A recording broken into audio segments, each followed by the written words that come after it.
There's a very clear pattern with Disney stars. Some of them grow up and become global icons, while some of them grow up but never really manage to leave Disney behind. They change the look, they change the sound, they change the aesthetics, but the public still sees them as former Disney. Same system, same exposure, same resources, completely different outcomes. So the question isn't, is Disney good or bad? The real question is, what actually allows someone to escape a brand that powerful? Because Disney is not just a job, it's an identity machine. And leaving it requires more than talent. It requires a very good strategy. So hi, my name is Batel. I'm a brand strategist. I run a personal brand management agency. And if you're like me and you must always understand why some things work and why some things just don't work, you're in the right place. Because I know for sure that nothing that works is random. So let's dive into the Dove Cameron case study. In order to really understand Dove Cameron and why she's still not able to reach the levels of Miley Cyrus and Selena Gomez,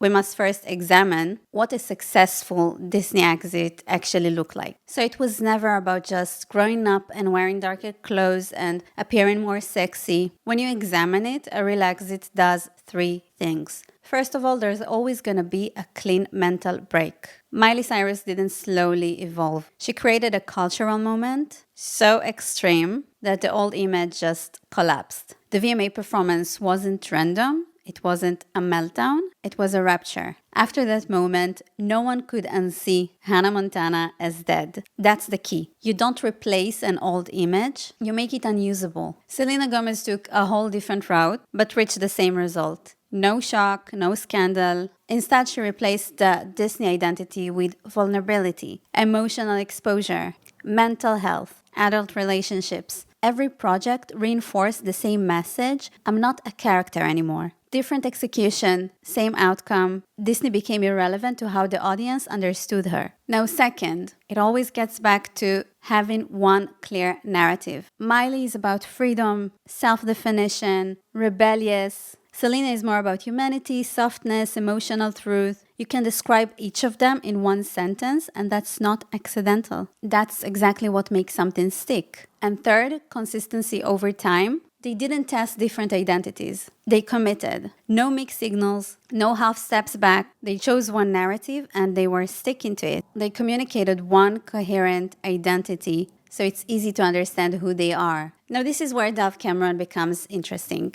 because she did change, and she is talented, and she is authentic. But branding and communicating a new identity requires something else. So here are the 5 marketing failures of Dove Cameron. First of all, the separation came too late and too softly. For many years after Disney, the image barely changed. There was the same vibe, same roles, and by the time the shift came, the market had already moved on. In branding terms, the old associations had too much time to become fixed. Second, there was no defining cultural moment. There is no before and after, no single event that rewired perception. And without that, the old identity is always leaking into the new one, because there isn't really a feeling that there's a new one, just like different clothes or whatever. The audience needs a bookmark, and she just never gave them one. 3. So the identity isn't singular. Ask 5 different people who Dove Cameron is, and you will get 5 different answers. Former Disney star, queer icon. If you ask about Miley Cyrus, most of us are gonna describe her the same way. From a marketing perspective, if the audience can summarize you, they can't really anchor you. The 4th mistake is visual transformation without sustained proof. So the aesthetic shift was sharp, the hair, the fashion, the mood, but branding doesn't stabilize on visuals. It stabilizes on repetition and results. One breakout song creates curiosity, multiple hits create belief. She just never crossed that threshold. The 5th marketing mistake that I find is that she's choosing artistic honesty over mass clarity. So it's not necessarily a failure, but it is a strategic trade-off. Her music is dark, personal, heavy. That builds a niche, not a mainstream shortcut.